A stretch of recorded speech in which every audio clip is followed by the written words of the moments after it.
Hello, everybody, and welcome back. Good morning. Good Afternoon, morning. Good afternoon. depending on where We you have are. something very special for you today. We have a very special guest here, my brother, Greg Griffin. Let me introduce you to Pastor Greg Griffin. Hey, Greg. Hi, Greg. He's still muted. You need to get your microphone, Greg. We don't hear you. You're muted. Your microphone is turned off. Let's see if I can unmute it. I got it. There we go. Okay, we're good. I was able to control it from here. Sorry, folks, we've got new controls here. This is a bit of a new arrangement we got. So let me see if we can't maybe get where we've got a little bit more room. There we go. There, so we're not so squished on here. There we go. That's much better. Mm-hmm. So, Greg, welcome to our show, and we'd like to introduce you to our audience. This is my brother, Gregory Griffin, and I'll let you take it from there, Greg. Okay. Good afternoon, everybody, or maybe good morning, good evening, depending on where you're at in the world. My name is Greg, and I'm an addict. And what does that mean? Whenever you're a drug addict and you're in recovery, you'll always be an addict. I only have a reprieve for this 24-hour period. I was taking a walk probably 6 months ago with a lady friend of mine that I just met. And she asked me, she says, Greg, she goes, why do you say you're in recovery? She says, you've been, you haven't used drugs in however many, years it was since I've used drugs. Why do you say you're in recovery? And so I kind of paused and thought for a moment and just tried to wrap my brain around it a little bit. Mm-hmm. And so I told her, I said, this is why. I said, because one is too many and 1,000 is never enough. Wow. So, yeah. So where do you want me to start? Where do you want me to start? You want me to start? Well, that's an amazing start at the beginning because so many people feel like it's a once and done thing. And if they don't do it once and done, then they're just doomed forever. Haven't you run into that? Yeah. And it's really sad that people think that just because they fall off the wagon once, it means that that they're hopeless and that they can't pick themselves up. And I think it's interesting that you say of yourself that you're constantly in recovery, because what you're doing is you're reminding yourself of that. You're reminding yourself that you are capable of doing better. Yes. Now, why did you take it in the first place? I mean, I'm sure there's a lot of people like me out there who think to themselves, well, but you knew it was a poison. I don't understand. Do you see? Yeah. So are you talking about initial drug use initially? Yes. So why did I use to begin with? Is that the question? So I used to begin with out of curiosity, maybe mix in a little bit of peer pressure. Not really sure if the peer pressure is it, but curiosity maybe. Mm-hmm. And from there, it just took off. From being this athlete in high school that they trained all the time like a madman, to now being introduced to marijuana joint. Everybody smokes it, right? Back in high school, at least probably 25% of high schoolers smoked weed. Right. And so for me, after that initial using, and I was around buddies, we used to score a lid then, we called it a lid. It was an ounce back then. And we used to buy joints at school. They were called pinners. Used to pay $2 or $3 for the skinny joint. Greg, can you back away from your microphone a little bit, please? Just back up. There you go. Good. Now we can hear you. Thanks. Okay, so anyways, when I started smoking pot, what it did was it opened the door to me to my new peer group. I was hanging around with a different peer group now. They used to call the stoners that were behind in our school as D dorm, and they used to hang out back there and get loaded. So anyways, through that, it opened the door to me getting trying methamphetamine mix. We had these things called cross tops, little white pills, had a little cross on the top. Mm-hmm. And I remember the first time I did those cross tops, it felt like it felt like electricity was coming out of my hair. It's like really, really, I really liked the way that it felt. So anyways, that progressed down the road to just various drugs and stuff. Right. There, and with that, there became legal issues where I started getting in trouble. Where I started getting in trouble for using, I didn't have money to go cop dope.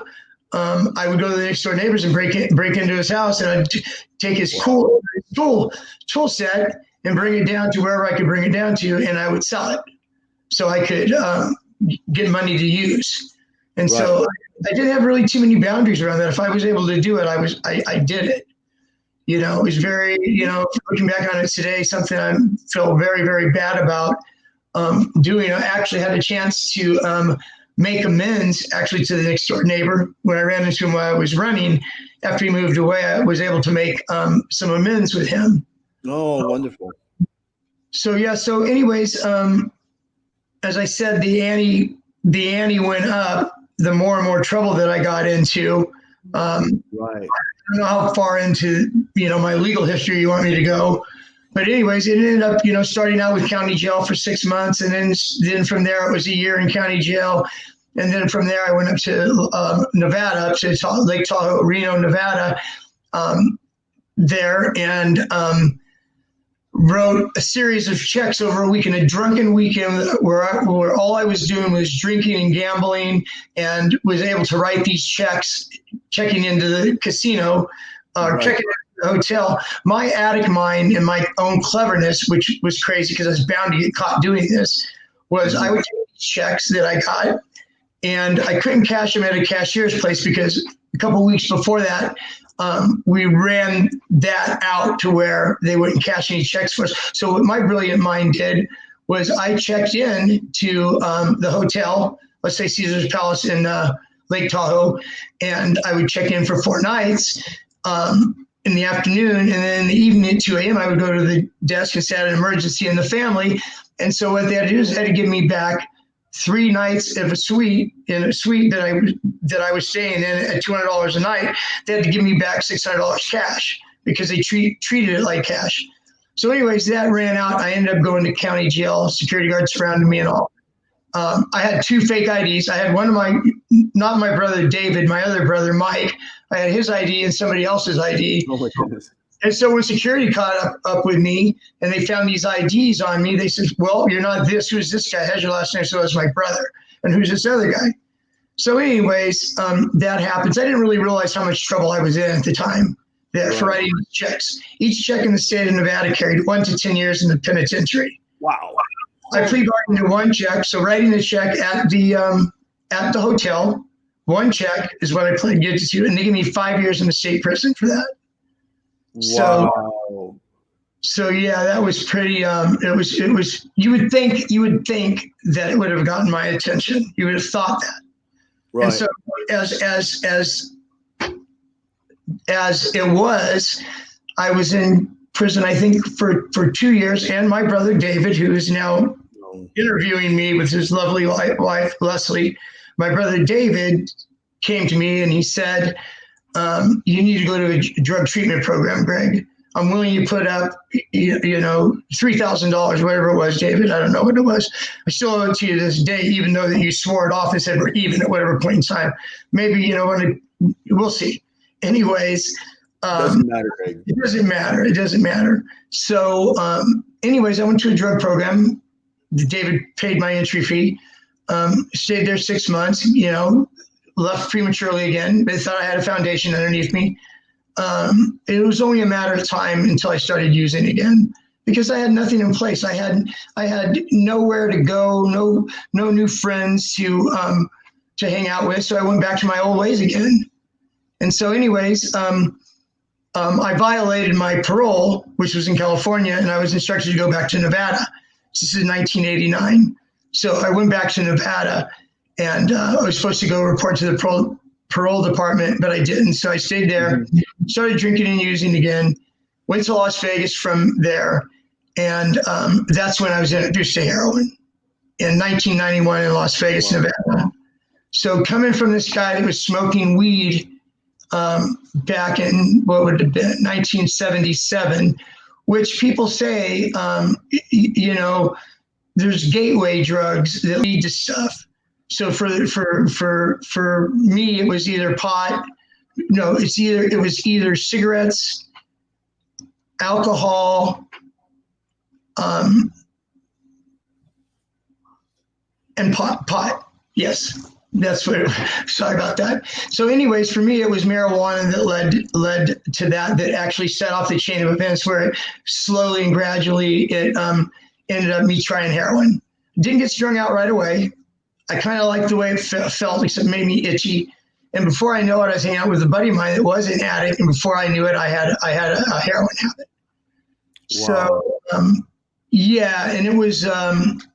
It was when I work at a drug and alcohol program now, and I see clients there and talk to them, and they were heroin addicts, right? And so, they didn't have any motivation for treatment or anything. I says, if you put in half the energy into your recovery right now as you did into your addiction, you're going to be okay.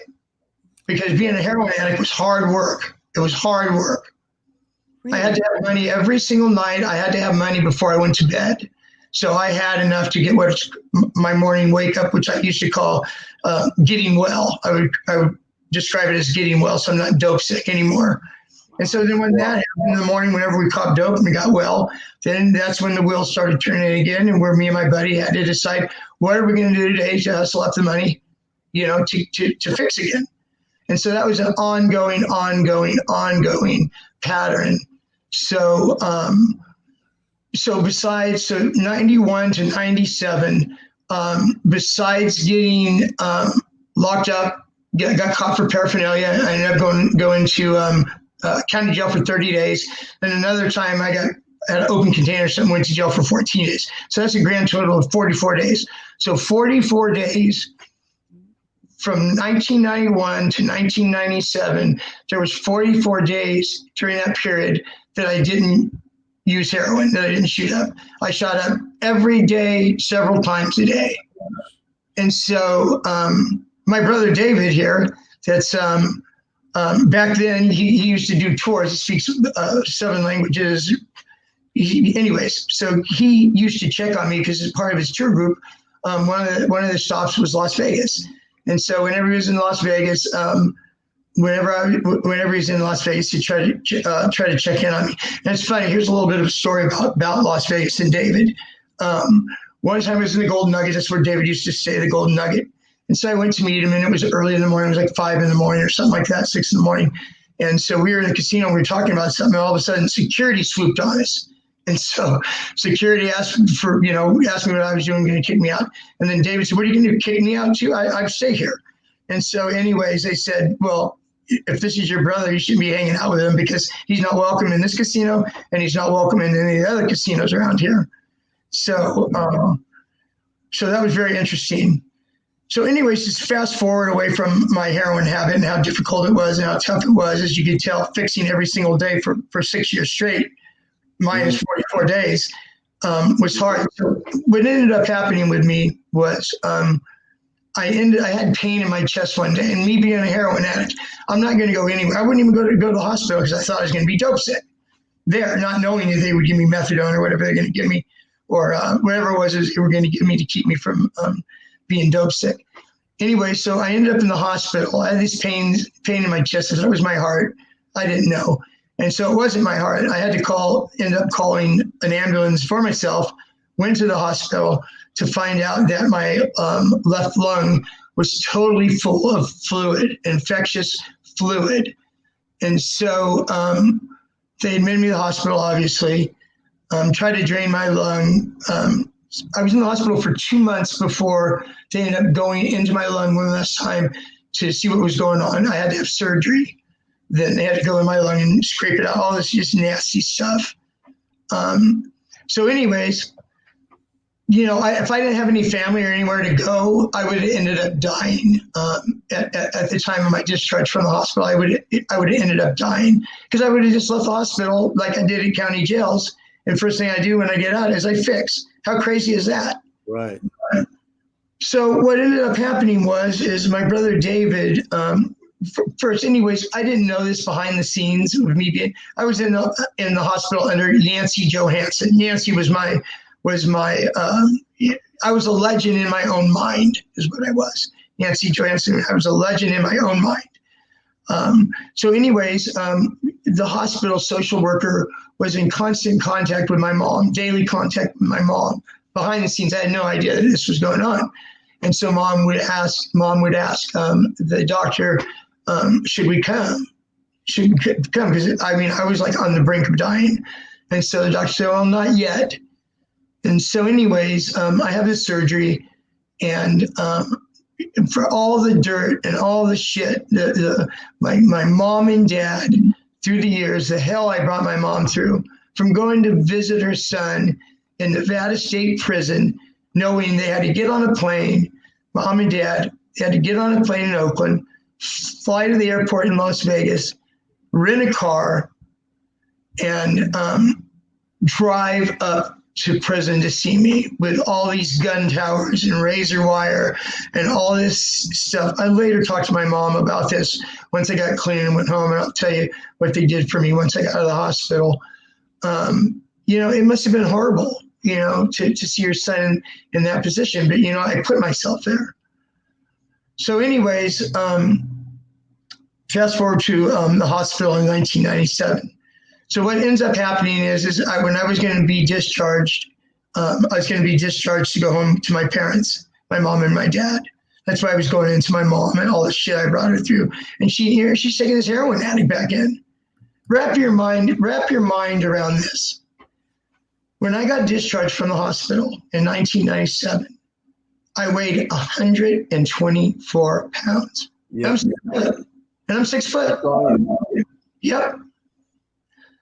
So the plan was to go back home to my parents, who basically I brought through hell and back. I brought them through hell and back. So anyways, mom bought a plane ticket one way back home. And little did I know that they were said that the hospital was to shuttle me from the hospital to the airport. Once I got to the airport, there's my brother David. I had no idea that my brother David was waiting for me there to make sure I got on the damn plane instead of trying to get that ticket and hawk it so I can go get some more dope, right? That's correct. 8 days after being released out of the hospital. So anyways, they actually had to wait a few days before they put me on a plane because of the pneumonia that I had in the surgery and the pressure, I guess, from the plane. So anyways, I was sent home to, is this what we're doing? We had mentioned before that you guys were going to interview me.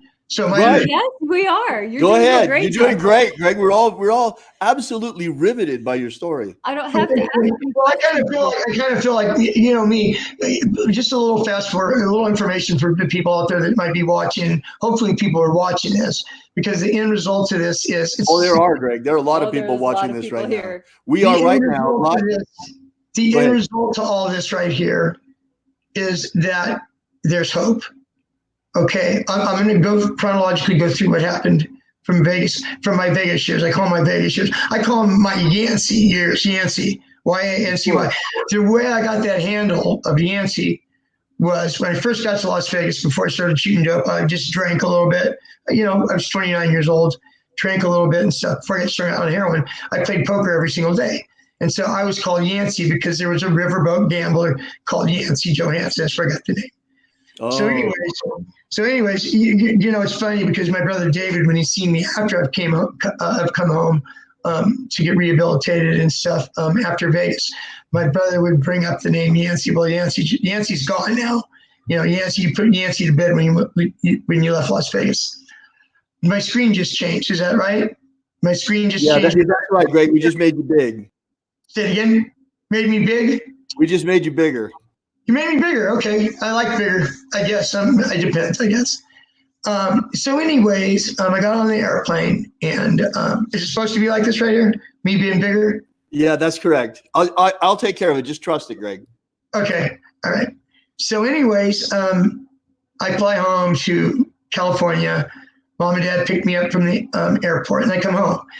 Coming home to my childhood house, the only house I have ever known, with some neighbors still in place, that were there when I was, going through junior high or high school.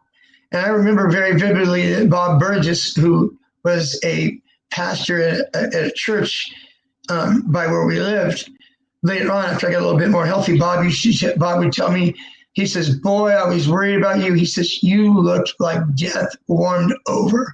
Couldn't believe it. He said, you look like death. You did, Greg. When I put you on the plane to the airport, I thought we were going to lose you. You were really, really, really bad off. Well, you weigh what, 180 pounds now? Yeah. I actually have gotten up. Well, actually, my highest weight since I've been back was 211, which is too heavy for me. But Right. Because if you work on it and stuff, you change your body, you change your life, right? That's right.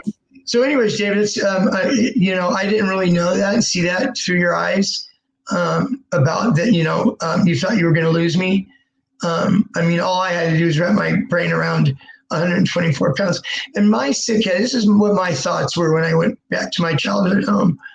I thought I was going to go there and get cleaned up and put some weight on and be better and go to Las Vegas or someplace like that, because I'm the kind of guy that I love the action. I like the action. I want to be in the mix. I want to be in the action. Right. And so little did I know then at that time, I came home. I actually came home May 10th of 1997. It was my parents' anniversary. Today I came home, and so they spent their anniversary, taking care of their son who just came home weighing 124 pounds. Anyways, let me fast forward. So anyways, I didn't know what I was going to do. I thought that, I was going to go back to Las Vegas and stuff. And as time went on, I started putting weight on and started feeling better and stronger. I realized that I was going to stay in California. So what my next thing was I had to decide what I was going to do for a living and how I was going to support, myself as working in the world. Let me skip back a couple months before that about going and getting back into the workforce.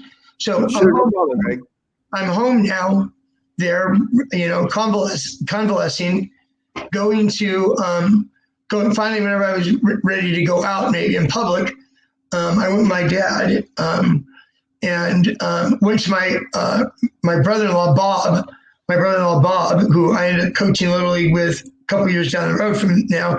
But I remember when I came home, Bob and another coach, they coached both my nephews. And so they were in the TOC, they were in the Tournament of Champions, and I was able to go see that. And it was really cool and stuff. And so, anyways, around that time, probably, 3 months after I was back, my mom received in the mail, or my mom and dad, what came in the mail was a postcard type flyer. And on it said, "Celebrate Recovery." It's some church that was in the area, November 4th, Celebrate Recovery, and it said groups, small groups, this group, all that.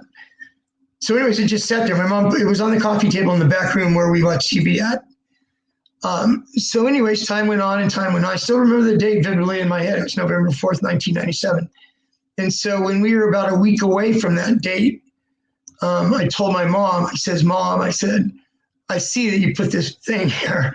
And I said, there's a reason it's not in the recycle, and there's a reason that it wasn't thrown aside this stupid, crazy idea that I was going to get clean and go back to Las Vegas or stuff like that, Drug addiction is a very, very selfish, just to maybe draw closer to God. And, I needed that. I needed some type of something to sustain me and to be able to, something I can believe in, outside of myself, or outside this stupid, crazy idea that I was going to get clean and go back to Las Vegas or stuff like that. Drug addiction is a very, very selfish, just a very selfish thing that, we hurt the ones that we love. So obviously I had hurt mom and dad really, really bad. So anyways, I told mom, I says, yeah, we'll go to that. And so she wanted to go with me to support me. She was going to go to support me. Little did she know she was going to get her own help. So the first couple of weeks was kind of like in a sanctuary area where things were discussed about recovery and so on and so forth. And so anyways, they had to like get groups of people, like the group I was going to be in. Greg, before we go on too much, what was it like to see that little thing laying out there that Mom left for you on the dresser there for you to see on the coffee table? It was just like Mom, passive aggressive. Mom is passive aggressive. She was, to the day that she died. God bless her. She died. My mom died this year, and from sticking needles in my arm, that side of my recovery, being a heroin addict, and all that stuff in my past. It's really, really strange, because whenever I got clean, I was home for a while, and so away from heroin and all that. My clean and sober date then of heroin was May 29th, 1997. My mom passed away this year on May 29th. Tell me that isn't a God thing. Yeah. So let me back up a little bit now. Where we were. Okay, we had to celebrate recovery. Mom was the key to your recovery, really, wasn't she? Mom and Dad, excuse me. What would you say was it that was really the key to you turning things around? Going to celebrate recovery, probably getting close to God, going to those groups, individual groups and stuff. And little did Mom know, there were several groups there that Celebrate Recovery was from. It wasn't just chemical dependency or sex addiction or overeaters, eating disorder, all the disorders that you can imagine. I mean, they can only have so many groups, but Mom's was codependency. Right. And so while I was going to my chemical dependency group, Mom was going to codependency group, and it was really good for her. It was really, really good for her. And that was my turning point then, was whenever I went to Celebrate Recovery. Greg, can you hold on just one second? I'd like to welcome the people on YouTube, on our YouTube channel, that are watching us, that are here now. I'm really, really sorry. I forgot to turn on the event earlier. Someone just mentioned it in the chat, and we've now fixed that problem. So I believe, yes, see, also our people from the YouTube event are also there. Welcome. Thank you so much for coming, and thank you for your patience. We'll be restreaming this again. I'll download it from somewhere else so we get the full video, including this part. So Greg, this is Greg Griffin, my brother, who's here with us. He's been telling us his life story. He told us about what happened in Las Vegas and about how his turning point came when he came home. He'd had pneumonia, and how he's turning his life around. And he was just talking about how we lost our mom this year, and is about to tell us more about his recovery and how he's dedicated his life to helping others to recover as well. So here's Greg. Okay. I was just mentioning that when my mom died this year on May 29th, it was the same date where I stopped sticking needles in my arm, pretty much. So it was very, it was a God thing that things happened at that, in that timing of it. So anyways, Mom, went to her groups, her group, and, I continued in my group. And at that point in time, I had to, think about what I was going to actually do for a living. Before I get into that, not just Mom just wasn't in that equation of healing and of drawing closer to God. My dad, who was an atheist his entire life. I remember us going to church on Sundays. Mom would bring. I remember that too, Greg. She couldn't. There's no way we could get Dad to go with us. No, Dad was watching football, of course. I wanted to see him watch my own damn self, for crying out loud. But anyways. Of course, it was good for you. Yeah. So anyways, Dad had no choice, really. This is when fast forwarding to 97, 98, 99, my early years in recovery. My father basically had no choice. He had a choice, but this is son coming home, heroin addict, 124 pounds. Mom, taking me, and Mom getting all of her own personal help, setting boundaries with Dad or whatever, however that looked, how that looked for her, where she was at in her recovery, really was in her recovery as well. Got my dad's attention, and my dad started going to church, and started going to church on a regular basis. He became really good friends with some people he met at church. And I remember seeing my dad. I was sitting a little bit behind, and my mom and dad were sitting together. And there's a period of time before the sermon or message of the day was spoken that there was worship time, where the music would play, and we were Baptists. So, I mean, out there Baptists. And so hands in the air, eyes to the heavens, in worship. And here's my father standing there, arms and hands extended up in the air towards God. And it was just amazing. It was amazing to see that. Celebrating your recovery, Greg. Yes, and mom's too. Right. Right. So anyways, about that time, we're talking about what happened in my life. I had to decide what I wanted to do for a living. I had to nix my plan of going back to Vegas and hustling and shooting dope again. Go figure. I mean, how crazy of a thought is that, to go back to that? So anyways, I had to decide what I wanted to do with my life. And so from going to those groups, I really connected with the man, the man, John Nielsen is his name. And he's the one that spearheaded Celebrate Recovery, and pretty much turned him to my spiritual sponsor. Kind of took me in and put me under his wing, and just kind of walked beside me, And I remember vividly one of the things that he told me about things. He says, Greg, it's not that difficult. He says, you've got to change playgrounds and playmates. And that really resonated for me, because to this very day, I work as a substance abuse counselor now. I work in a different, have a little bit of a different function than I've had. Been there for 21 years.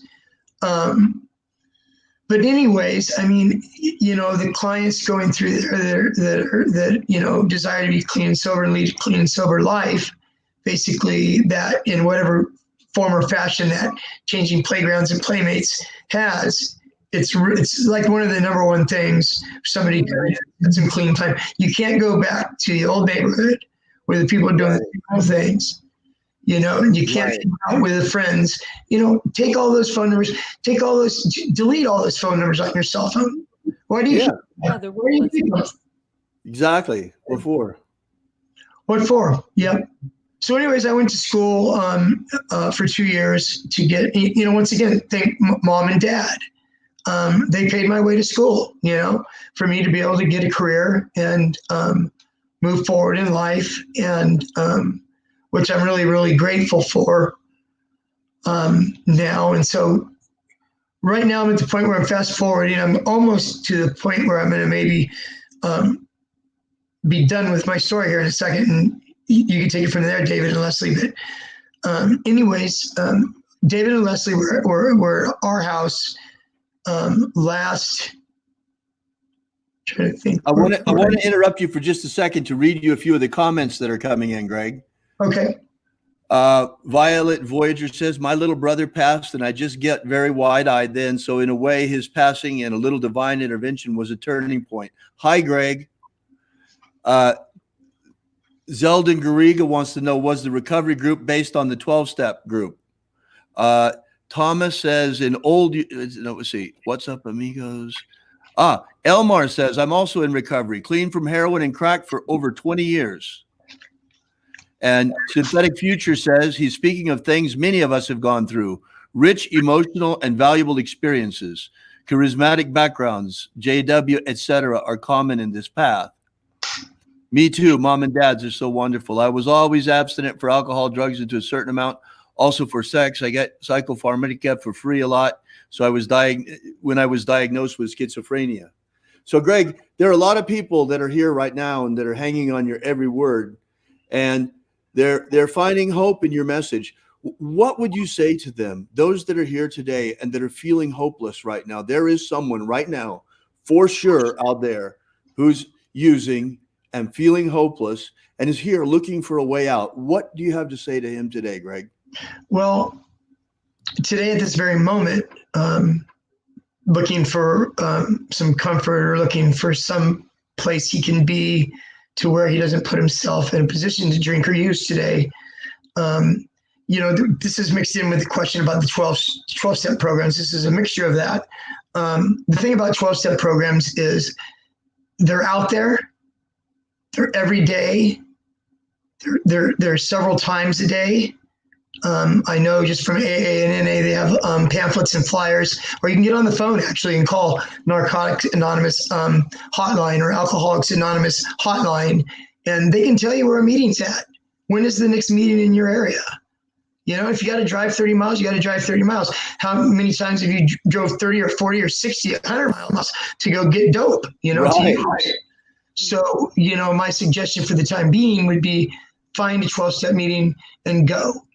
You just don't drink or use, or if you did use a little bit, you can't share. You can't share anything if you're under the influence. But you can go there, you could raise your hand, you could say, I'm an addict or I'm an alcoholic and I'm struggling and I need support. I don't know what to do. And I guarantee you, somebody's going to come up to you after the meeting and talk to you. Right. I think as a daily reprieve, that's what I would suggest.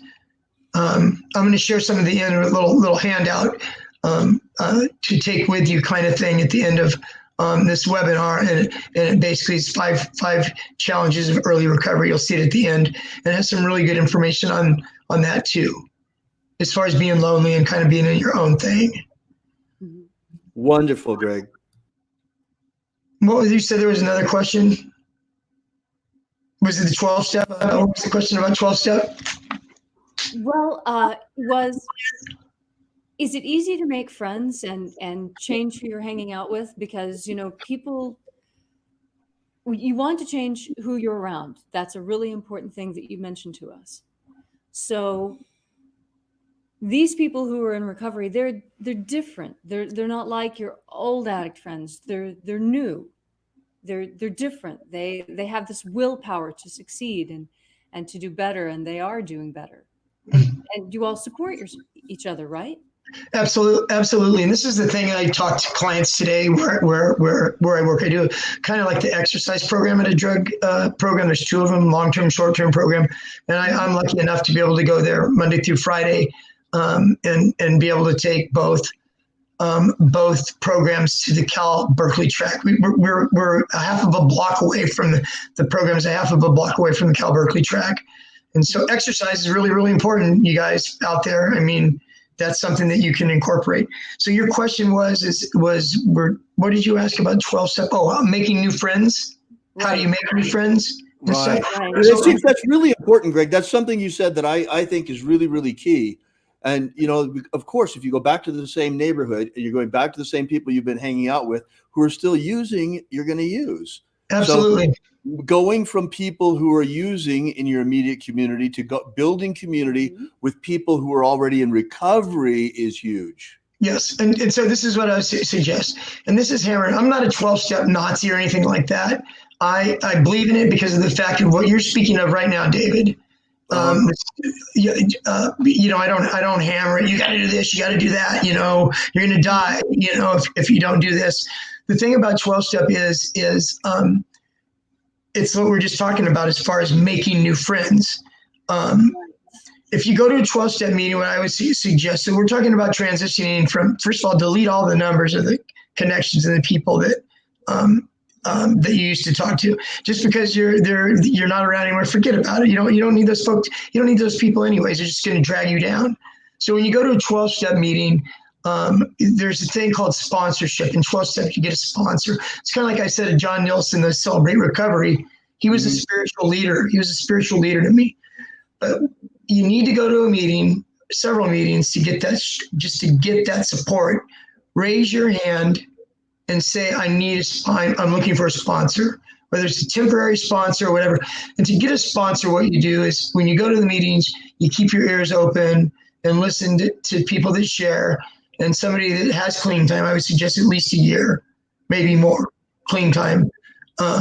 Go up and ask them to be your sponsor. If there's meetings, there's sponsorship meetings, especially for that, where there's several people there that are willing to sponsor new people.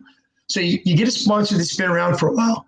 What happens is this: the sponsor will introduce you around to all of his friends, from, Right. in the 12-step community. Get a sponsor that knows a lot of people. You can tell by other people coming up to him and talking to him, and casually you see all these people are attracted to him or whatever. He's been around. You know it, you feel it, you see it, right? Right. So right. Get a sponsor, and that's where it begins. He introduces you around. There's so much stuff that is involved in 12-step. Clean and sober dances, clean and sober softball leagues, clean and sober campouts, clean and sober river rafting. All right. So it's community building. Community building, and it's very normal. If there's an 8 o'clock meeting at night, AA lasts an hour, NA lasts an hour and a half. It's very common that after a meeting, a group of people go to the local coffee shop or wherever afterwards to fellowship. Right. And all of a sudden you see this construction worker over here that's been in the union for 25 years, that's got 5 years clean. You see this, you start talking to these people, you start picking their brain. You start finding out, what was it like for you? How did you stay clean your first month? What did you do to stay clean? Right. Asking people, and that is the beginning of building a foundation of friends. Ones that actually really care and give you. The other people don't give a shit about you. Right. Right. Well, now I've also heard that it's important when picking out a sponsor that you find someone who is of your same sex, that you don't get into the opposite sex sponsorship, because the first thing you need to learn to take care of is yourself. And then you need to learn to take care of a plant. This is when I was working with 12-step programs in Omaha, Nebraska, the program that I was working with, they recommended that you first start taking care of a plant, and that as you learn what the plant needs and how to be regular with taking care of the plant, like you're regular taking care of yourself, then you can move up to, say, a cat or a dog. And then once you've built a relationship with a cat or a dog, then perhaps you're ready for a romantic relationship. But I actually have seen problems coming up when someone in recovery finds someone who is absolutely gorgeous of the other sex, who is also in recovery. Yes, I want that to be my sponsor. I've seen that train wreck before, and I really caution people against it. It can be beautiful. It can be beautiful. I didn't get to see that part of it. Yeah, it's for obvious reasons. We don't want the male, female, or that, for obvious reasons. Also, I mean, in 12-step, they have meetings that are stag. You can look for stag meetings, which are men only meetings where you can go to be able to talk about stuff that right. And if you accidentally walk into a stag meeting or a doe meeting, they're very kind. They'll let you stay, but you're not allowed to say anything. There's so many good 12-step programs out there. When I was in Omaha, Nebraska, there was a meeting every 3 hours, 7 days a week somewhere. Right. Yeah. They have them all over the place, everywhere. That's right. Get dropped off from a helicopter in Salt Lake City, Utah, and I guarantee you go someplace, go to the phone book, call the NA hotline or AA hotline, and you'll find meetings somewhere in that town. Almost any town around that, there's meetings. It's amazing how far it's grown. And yet, it was faith-based recovery that turned you around, if I understand you correctly, with the celebration of the church. Yes. Now, how is that different from the 12-step program? Well, it's different from the 12-step program in the manner that the higher power. I've heard it said in AA meetings, if you're higher power, you can even make a doorknob your higher power. And there's acronyms, group of drunks, right? Got good orderly direction. There's these acronyms for the God thing. So yeah, I mean, Jesus Christ, the Holy Spirit is the higher power. And so that's what's hard. That's what's, some people get stuck on the God stuff because it's all over the place. Realizing we were, what was step 2? Came to believe that power greater than ourselves could restore us to sanity. Right. People get led down that road. Some people don't like it. They back off. They say, see, that won't work. You know, nowadays they have a life ring. There's 12 steps. They have a life ring, which is atheist program. You know, God's not in it. It used to be called, it used to be called Rational Recovery. Now it's called Recovery Dharma, which is a Buddhist 12-step meeting that they have. They have MA, Marijuana Anonymous, CA, Cocaine Anonymous. They have all of it. And then venture outside of drugs and alcohol, you know, Overeaters Anonymous, Gambling Anonymous, you know, because it's been proved to have worked. The thing, it's not a bad path or a bad way to live your life in general, even if you're not an addict. You know, wrote down an inventory of, you know, everybody that, you know, I've hurt or harmed, you know, in your life, and willing to make amends to them. You know, not a bad idea for just right living, to live your life the right way. Right. You go back and you make amends. You know, I had to do a lot with my mom. You know, we would come home on a Tuesday night from Celebrate Recovery. You know, she had her own stuff going on. I had my own stuff going on. I would pull in the driveway, and the engine was turned off. And, you know, I told Mom, you know, it's a fucked up message I got when I was a kid. Children are to be seen and not heard. You know, we received some fucked up messages. We received some messages that weren't okay, you know, growing up. And, you know, she wanted to argue a little bit about it with me. And I said, you know what, Mom, I don't want to argue about it. I'm just saying it because, you know, it's just been on my mind. And we talked about it in my group and stuff like that. I don't mean to be attacking you or anything like that. But it was really good. It really, really helped me build a relationship with my mom. You know, be in a beautiful relationship with my mom. God bless her that she just passed away, you know. To fast forward a little bit, you know, with my mom, because, you know, I think I've kind of walked, you know, through most of, if you have questions after I'm done, please feel free to ask.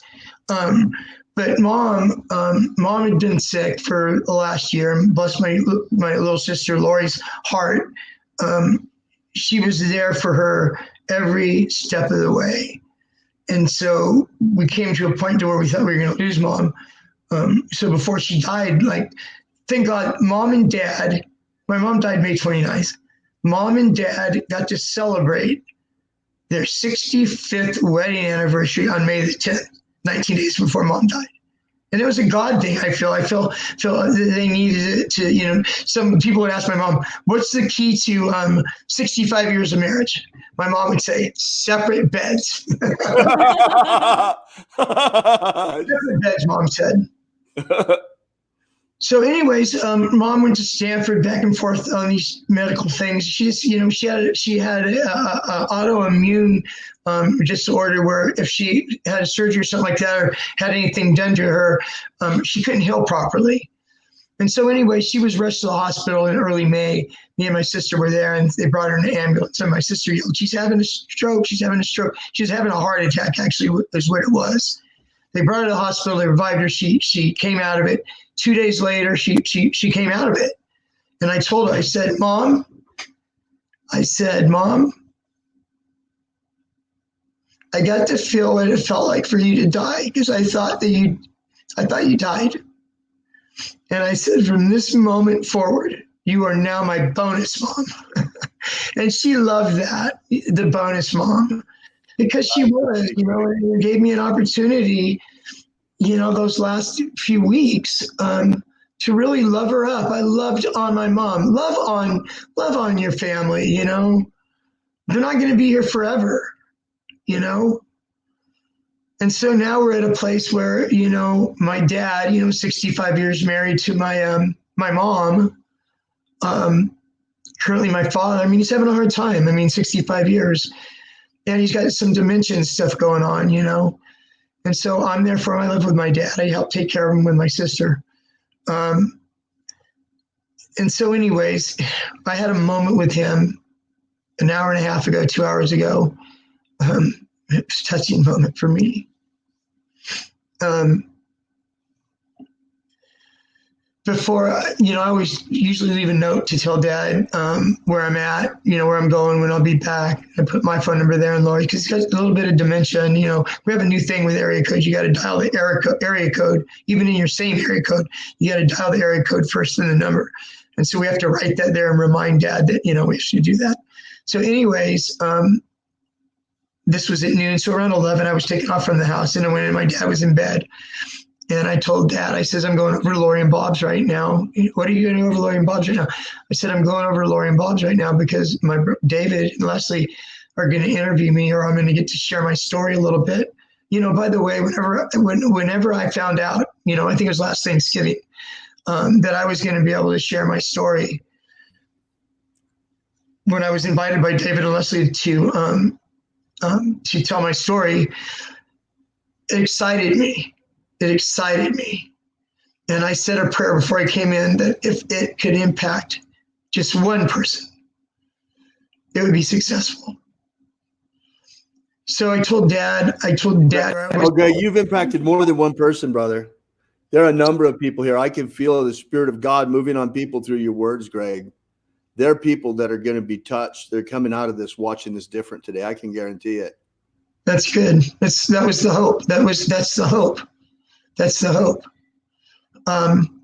So anyways, I told Dad, I said, I'm getting interviewed by David and Leslie, telling my story about, my addiction and heroin addiction in Las Vegas and stuff. And I got teared up and just went over and I just hugged my dad up and just told him, thank you for all the stuff that you've done for me. If it wasn't for my mom or my father, I'd be dead right now. I truly believe that. And so, sobriety is a wonderful thing. Oh, Greg, it's so beautiful.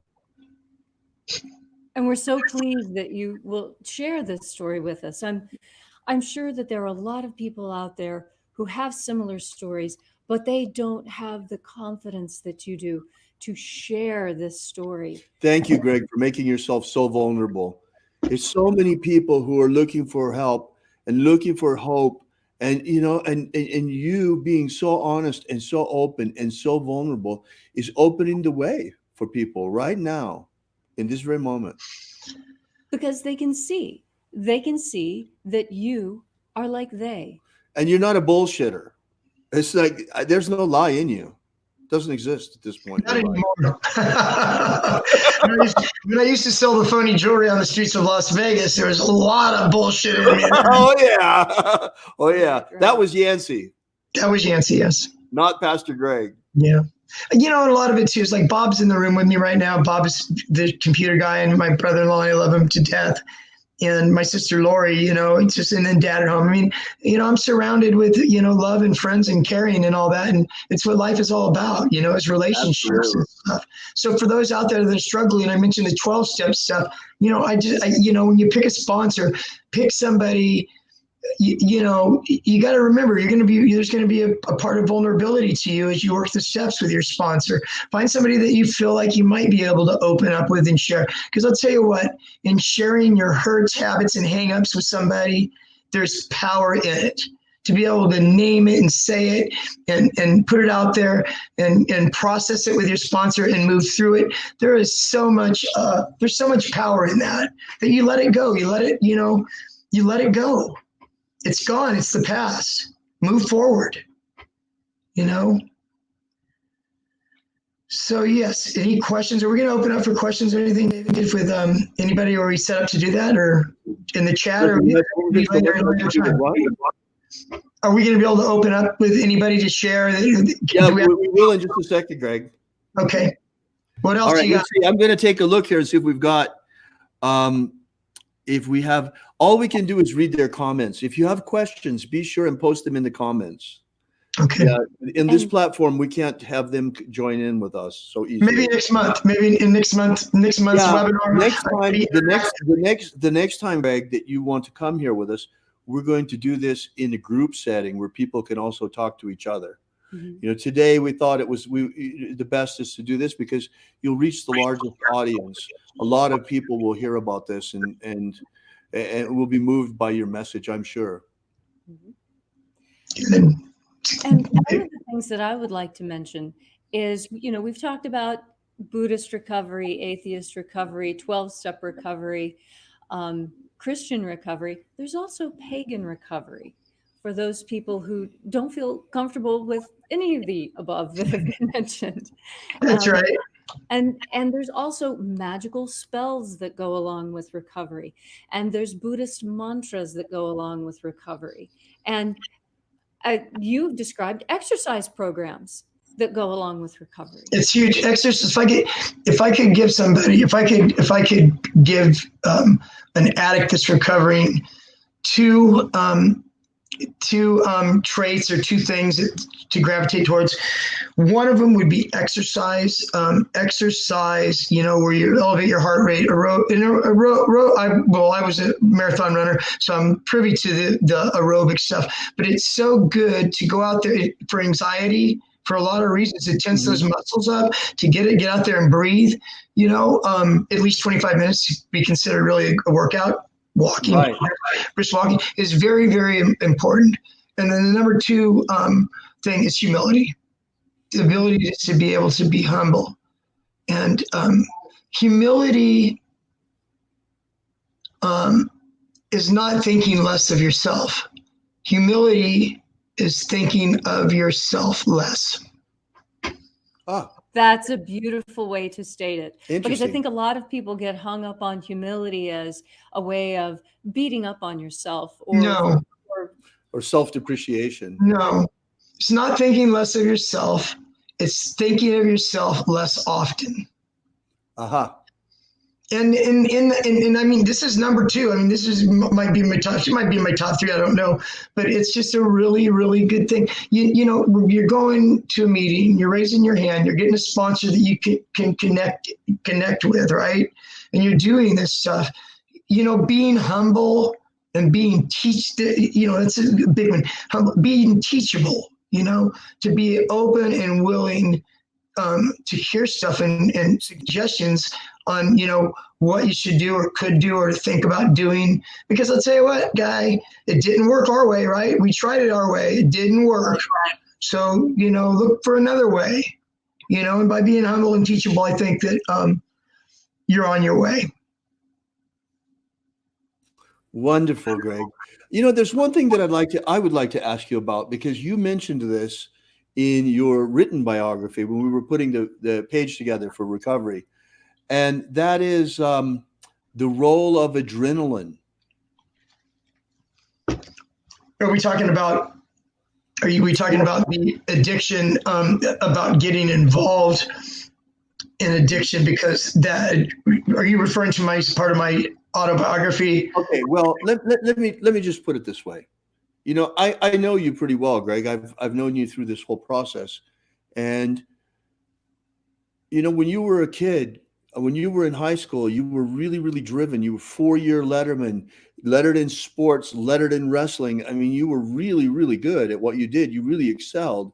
But you yourself talk about how for you, what was so important was the adrenaline rush of it. And that's why you liked running marathons and stuff like that. So I'm wondering what role that adrenaline and considering adrenaline might have both in falling into addiction and in recovery. I think for you, for example, I'm sorry you had to have a hip replacement as a result of having run so much, but I think running was a blessing to you. You got a lot of the adrenaline from running that you would have gotten through the addiction.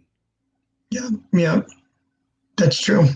So you're referring to the transfer of me having that adrenaline in my life in the past, and when that adrenaline. So I think what you're talking about, David, is when you're bringing up sports and all that. When I used to run and wrestle and competed in sports and stuff, I was driven there as far as, to win, to win the race or to do whatever, and got used to winning. I liked what it felt like. Like to win. There was a rush behind that. There was a rush, but you win a tournament, you're on the top step of the thing, you're getting this little olive branch, whatever hell you get. There's this cool. It's cool. It's there wasn't a feeling like that at that time in my life. It's the best feeling I'd ever felt. So once I smoked that joint and graduated high school and there's no longer any sports to be, any races to be, run, I really feel like my addiction in the beginning was almost like a replacement to that adrenaline. The euphoria that I got from doing methamphetamine, the euphoria that I got by doing cocaine, all the euphoria in that was wanting to have that feeling again, and we see how far that took me, didn't work. Right. Yeah. Wonderful. Are there any more questions? Yeah, and let's see if there are any other questions. I don't see necessarily here a question, but Greg, you're going to like this. Elmar says, Greg, you are talking to my soul. I am truly moved. Thank you so much. Excuse me. That's quite touching. Wonderful. I was excited all week. I've been excited. Me and David were talking about this. We've been talking about it for a while. Leslie actually said that, she teaches or coaches people and all that. And she said that she knew that there were people out there that, that needed assistance or hope, that needed, to have hope, without hope. I mean, you're just going to keep going deeper and deeper. And it got me excited, It got me excited. So yeah, it's very cool. I'm happy to hear those. I'll read those afterwards. Is there going to be a place for me to be able to read? Is there going to be a way that I can communicate individually with some of these people?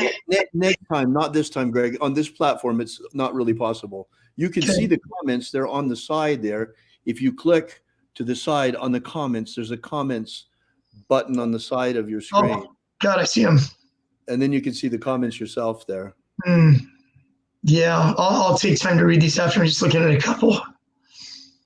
God. Oh, we appreciate you, Greg. We appreciate your being here and appreciate your sharing. I'm so happy that something good has come out of this, because even though it was so painful and everything that you went through and nearly losing your life, you come out of this with such valuable life experience that can touch the lives of so many people. And in fact, in the last 20 years, has touched the lives of so many people as you've been working as a drug and rehab counselor.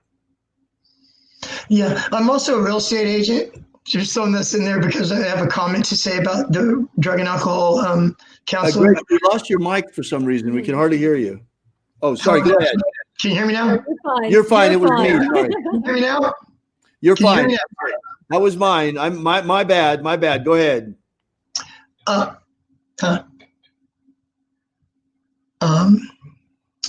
forget what I said.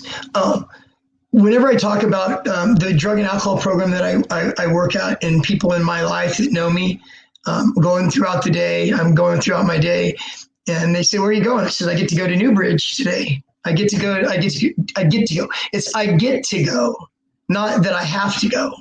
I get to go, because it's special, in my heart that I get to be able to go and do this and interact with the clients and talk to the clients and instill that hope and stuff, because they are me.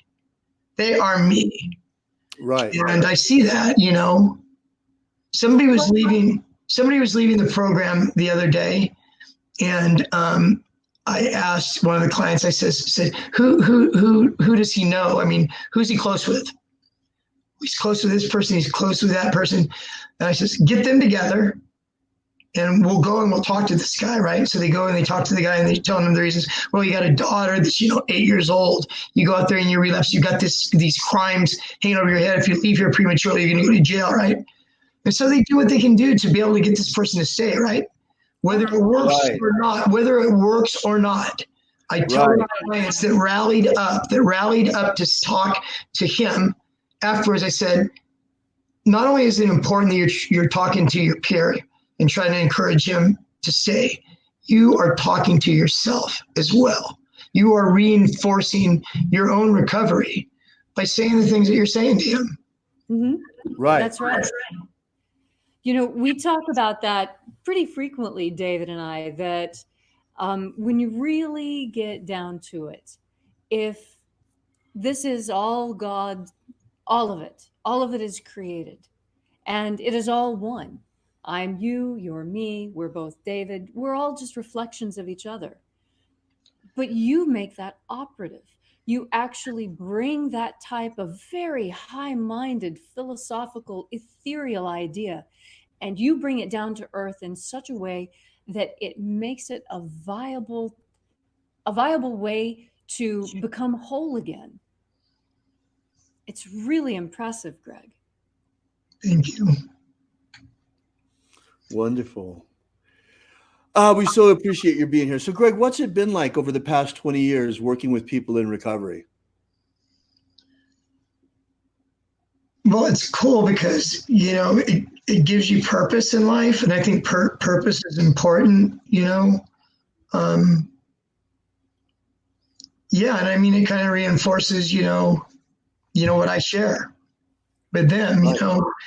One of the programs that I work at, I work at two different models. One is a medical model. And the other one is an old TC is what it is. It's therapeutic community. They've been around a lot in the 70s and 80s. They're fading out right now.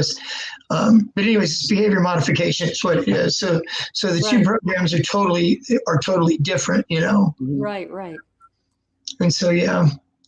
So it's good. So I mean, when I was working with that model, it was important, especially in the therapeutic community. Role modeling is very, very important in a therapeutic community. Right. So you know, you don't want to do what I say. You know, it's more do as I do. So the way that you dress, you know, the way that you interact, you know, you do it in a way that you're role modeling for them, in a way that if they're able to do this on a daily basis, they'll end up hopefully living their life that way.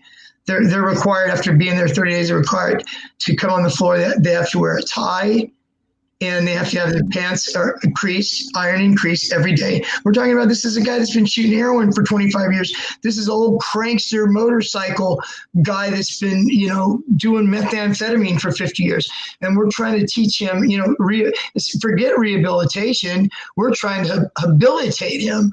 He's never been habilitated. So Right. we need to really, you know, model that and show that. You know, we had to bring a guy. I brought this guy about 3 years ago. I had to bring him to Walmart and Target to get some clothes. He had been incarcerated for over 30 years. Can you imagine that? Wow. 30 years. So he's lost cell phones. You kidding me? A cell phone. He could not believe that you could take pictures. He was taking pictures everywhere. You have a camera on these cell phones. It was incredible. But he had to be brought there and kind of showed what the styles are, what to wear, because he's been locked up all that time. It's really sad. Right. It is sad. That's terrible. Especially with chemical dependencies, people that are locked up. At one point in time, I don't know how long ago, maybe 5 years ago, 6 years ago, that 80% of the people that are incarcerated dealing with some type of addiction or, drug use, either selling it or using it and committing crimes while using it. It's really, really sad. It's terribly sad. And Greg, what about the opioid problem with the Oxycontin and all of the problems that we're having nationwide? And fentanyl. What about these huge things? They're almost like a plague right now. Yeah, well, Oxycontin came out in the late 90s and and was rampant for a while. It was a drug that was almost equal to being on heroin. Gives you the same effect. Wow. Anyways, there was a pharmacy. It was called Purdue Pharma because they were sued down the road. Originally, they said that this is less addicting than whatever, right? Compared to what, right? Right. So, anyways, they developed a thing. It's called PMP. It's the pharmacy. It was a way of monitoring pharmacies and how much OxyContin prescriptions there were, to kind of have some kind of watch dog. And so they were able to go back. Purdue Pharma got sued. They had to pay all that stuff off. And now, like you said, it was back then it was OxyContin, and now it has graduated to heroin-laced fentanyl. And there's a lot of it on the streets right now. Wow. The heroin-laced fentanyl, and I have seen people from in the program that I'm at, way more deaths in the last 2 years than I had seen. Actually, I have some. Bobby, you got that for me? This right here, I brought a little special effect. Can you see it? Yes. Can you hold it a little bit closer? Yeah. Let me just make you full size. Oh, his camera froze. Whoa. This is a Narcan kit, okay? And what Narcan is paramedics use it in emergency Your rooms. camera froze for a minute. Can you hold it up again, please? You see it? Is that good? Yeah, it's good. Thank you, Greg. So now what's happening is anybody that gets a prescription of opioids, Vicodin, OxyContin, methadone, fentanyl, whatever they get at the pharmacy, they have got a new thing where they give you a prescription for this, and you've got to fill this prescription to have this kit. With the program I work at now, upon discharge, whether you leave treatment against staff advice or whether you successfully complete treatment, for all opioid users, they are sent away with a Narcan kit in hopes of whether you use it on yourself or somebody, you have it on you, and if somebody that you know is OD, it actually has a little, just so people kind of get a little bit of a thing. And look at everybody. If you're an opiate user, or you know somebody that's an opiate user around you, there's always relapse. There's always overdose potential, and this is simple. Can you see this? Yes. Yes, we can see it. This is nasal, okay, which is easier than Lineage. They have Narcan in this little nasal spray. There's somebody around you overdoses. You take this sucker and you put it up their nose and you squeeze down on it. And it takes you out of that. Hopefully, it takes you out of that overdose. So the good thing is the streets, besides heroin-laced fentanyl or fentanyl. Oh my God, that they have to do that now. Oh my goodness. Well, so I mean, heroin-laced fentanyl or fentanyl-laced heroin? You mean heroin-laced with fentanyl? Oh wow. Heroin is laced with fentanyl. And that's how all these people are ODing nowadays, because they don't know what they're getting. So what's happening now is it's like methamphetamine. All this. You got these backdoor chemists out there that aren't chemists cooking up this concoction with the right ingredients and stuff to make fentanyl. And what they're doing with that is they're lacing heroin with it now to make the heroin supposedly more potent, But what they're doing is people are dying. Right. And so people that are cooking this, mind you, fentanyl is 80 times stronger than morphine.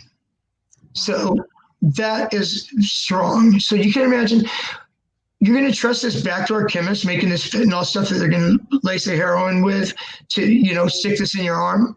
And that's what's happening. That's what's happening there. It's crazy. It's crazy how it's happening. You look around. Sad, very sad.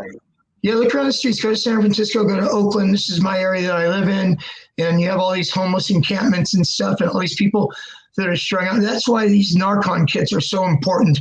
Whether it's for them or somebody else, and whether if you lose it, they're out there. The more of them out there, the more lives can possibly be saved.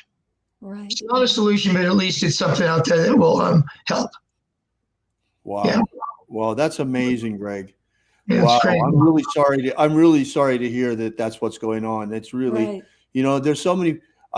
I don't know. What do you think? I mean, of these homeless encampments, what's the percentage of people that are addicted there that have some sort of substance abuse issues? Over 50%. I would probably say 75 to 80%, but I don't know for sure. I don't have any statistics or anything on, but way over 50%, I would guess. I mean, what are you going to do? You're living in what are you going to do? Especially alcoholism too. I mean, drinking, a 40, getting up in the morning, drinking a 40 ounce, you call them 40s, 40 ounce, beer, whatever the case may be. There's some form of addiction involved in that. Mm-hmm. Right. Well, let me see, Greg. I'm going to check the chat here. Let's see if we got any questions for you. Yeah, Elmer says here in Thunder Bay, we have the worst opioid problem per capita in Canada. May God bless you, prayer.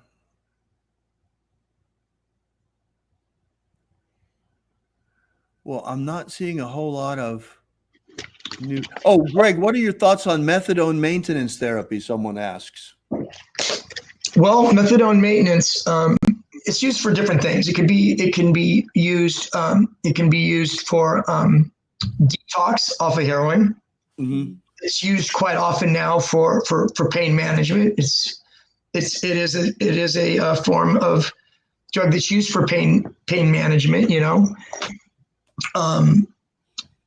So yeah, well, the one thing about methadone maintenance too is that as far as harm reduction goes, you're not at risk to get HIV, or you're not at risk to get hepatitis C, by doing that. So it was a lot of harm reduction as far as the addiction, in lieu of heroin, Right.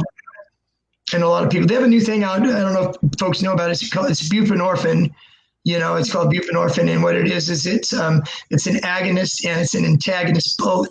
So what it does is it keeps you from being, this is for heroin addicts, opiate addicts, it keeps you from being in withdrawal. It fills those receptor sites, but it also you can't take and go get some heroin and shoot heroin while you're on it, because those receptor sites are filled already with that. It binds to the receptor sites. So that's the new thing nowadays. It's the new thing that they're using nowadays. It's very interesting. Yeah. Well, that's interesting because it blocks the craving for the drug, but it doesn't change any of the behaviors that made you use in the first place. Well, it depends. If you're on this buprenorphine, and it's usually sublingual, you usually put it under the tongue and it melts. If you're on that in lieu of heroin, it could really impact the person, because you don't have to go out and hustle every single day. Like I said, I had to get my morning wake up, my get well shot in the morning. Then I had to get my afternoon get well and my evening get well, and as many get wells I can get. Right. More. I was addicted to more. Right. I want more. Right. Yeah. So you said, what does it impact? I think it impacts criminality. There's less crimes because this person doesn't have to go out and steal or a woman prostitute or do whatever it is that you needed to do to get your money to shoot heroin. So you have this already. Same thing with methadone too, for people that are using it for maintenance from heroin, that it cuts down on the criminality, which is good, right? Right. As far as compared to what, right? Right. Better a poke in the eye with a stick than a poke in the eye with a sword. That's right. So where are we at right now, Greg? It's about time for us to start wrapping up. And I know that you had a handout you'd like to share. Can you share that with the screen share? Yeah, Bob, can you help me? My brother-in-law, Bob, is the technician. Here we go. Yeah, I know. Let's see if we can bring it up. Okay. That's page 1, and if when I get ready to switch, I can let you in. Right. So we've got the item up. How do we turn on the screen share? When you hit the screen share, and then you choose the window that you want to share, and hit share. Okay, share screen. Okay. Let's see.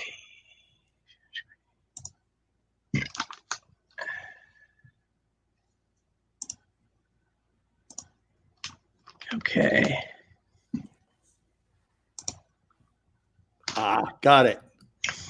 There we go. Yes. There it is. We got it. Hang on just a minute. There we go. Perfect. There we go. There's 2 pages to this, and there's 5, as you can actually see. 5. I thought this would be good just to kind of leave you with, and we'll make it, David. We're going to have it downloadable. So after this is over later on, you can print it out if you'd like. If you know somebody that you think might like it, you can print it out and share it with them. And so what it is so 5 common. I wanted to give you something to walk away with. That's could be. It will be up tomorrow at alphaomega.church/download. It's not there yet, but it will be up there by tomorrow. alphaomega.church/download. Okay, so 5 common challenges in early recovery. Yeah, I'm not up on the screen. Is it okay? Am I up somewhere or no? Well, you're here. You're here, Greg. You're on the We side. see you. You're on the side. Okay. So these are things that are challenges for anybody in early recovery and anybody now that's thinking about, wanting to be in recovery and cut loose. So let me read briefly. Everyone who attempts to stop using substances runs into situations that make it difficult to maintain abstinence. Listed below are the 5 of the most common situations that are encountered during the first few weeks of treatment or attempts towards treatment on your own. On the outside, if you're deciding to try to quit substances on your own. Next to these problems here, not only we're going to illustrate what the problem is, also there's some new approaches or some thoughts, just thoughts to kick around in your head to say, yeah, that makes sense. Okay, so this is good because we discussed this one already. Friends and associates who use, okay? You want to continue associate the problem is you want to continue association with old friends or friends who use. Okay, new approaches. We talked about this already, right? Try to make new friends at 12-step meetings or mutual self-help groups. Participate in new activities, hobbies that will increase your chances of meeting people. Once again, the thing with the 12-step, you're meeting these abstinent people. Plan activities with abstinent friends and family members. Where are you going to meet these friends, these new friends? 12-step meetings. Okay, then there's anger, irritability. So it talks about a little bit about that. 3 is substances in the home. It's very normal. I do an intensive outpatient group, which is they're not in a residential setting. They come, 4 nights a week for 3 hours in groups and stuff. And it's not uncommon to have a gal in the group that has a husband that whether he drinks alcoholically or not, he drinks nevertheless. And so it's hard to have somebody going back to a home that has beer or wine in the refrigerator or hard liquor around. It's tough. So what are the approaches? Get rid of all drugs and alcohol. Go figure, right? Ask others from using and drinking at home, which is true. If you have a partner that drinks or uses at home, and you're in treatment yourself, have a conversation with your loved one. Let them know that it's too hard on you. It's too much of a struggle to have that around. Can you go to page 2, Bob? Use your down arrow. Right here. Yeah. Okay. And the last 2 are boredom and loneliness. A lot of people feel this way. It's like when you're using, like when I was using, there was a lot of stuff that went on in my life other than using the drug. There was all the excitement of getting over and doing this and doing that it became boring. Life became boring and you're lonely. So stop substance use often means that activities that you did for fun and the people with whom you did them with must be avoided. It's a tough one, right? Put new activities in your schedule. Go back to the activities you enjoyed before your addiction took over. And number 3, go figure, develop new friends at 12-step or mutual help meetings. Okay, and then the last one, number 5, I run across this all the time. We just went past Christmas and New Year's. And I remember when I first came home in 1998, 1999, and 2000, on New Year's Eve, I made sure my butt was in bed, ready to sleep at 10 o'clock in the evening. Because good idea. That was my new approach, right? My new approach was to go to bed. Because New Year's Eve for the most part is a party holiday. Okay, parties, dinners, business meetings, holidays without substance use can be difficult. Okay, so what do? Have a plan for answering questions about not using. I always recommend, a seltzer water or a 7-Up, and having something in your hand even, you know what I mean? That you have that oral. Right, water, Martinelli, something to say cheers with. Right. That's right. And you know what? In the world today, if somebody doesn't drink and they're drinking a Perrier or a Crystal Geyser or whatever, that's, some people that's looked at favorably sometimes, but you don't drink. Start your own abstinence celebrations and traditions, you know? Right. Have your own transportation to and from events, okay? And leave if you get uncomfortable or start feeling deprived.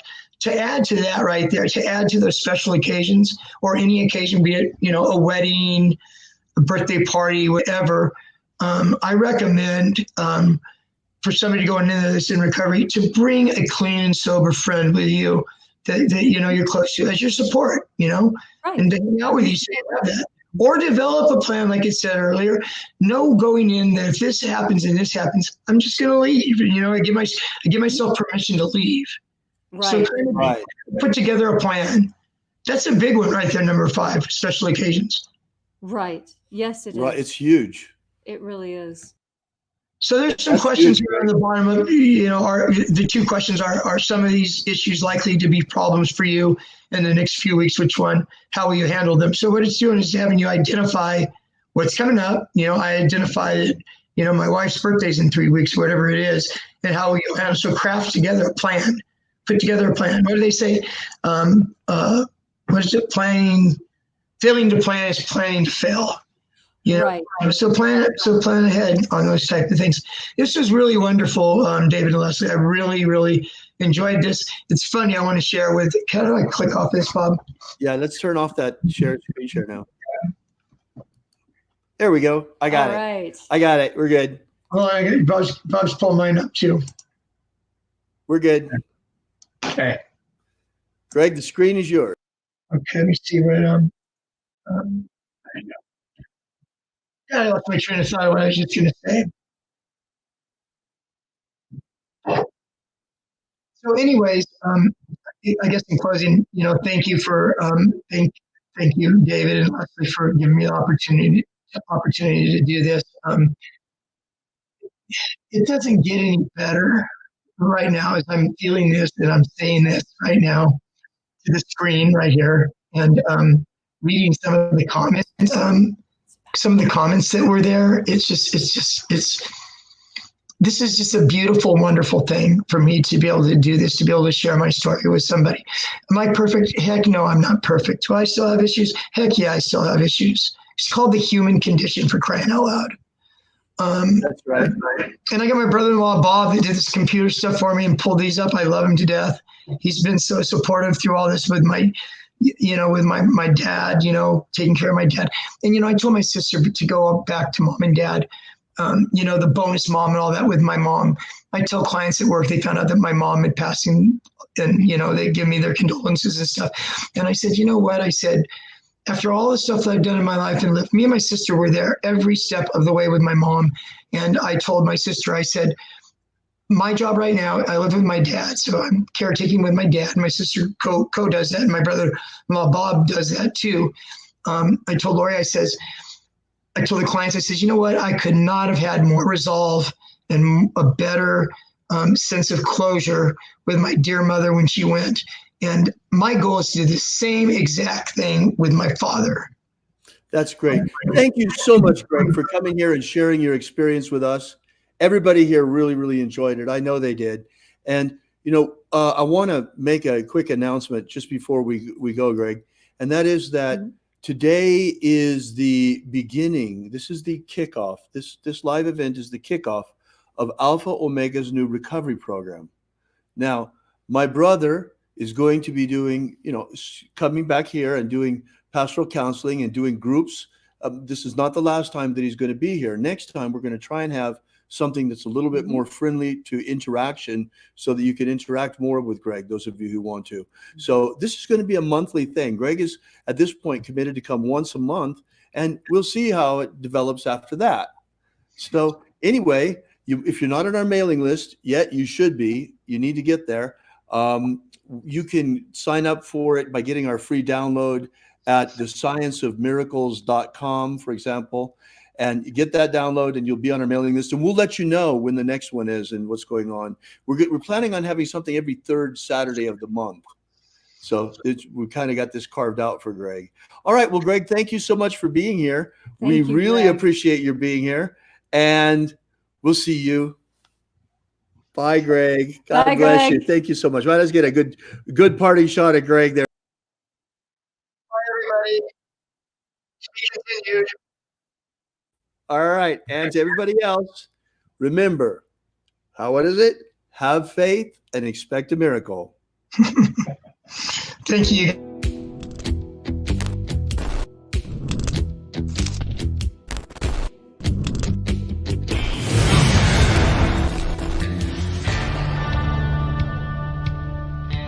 Alpha Omega.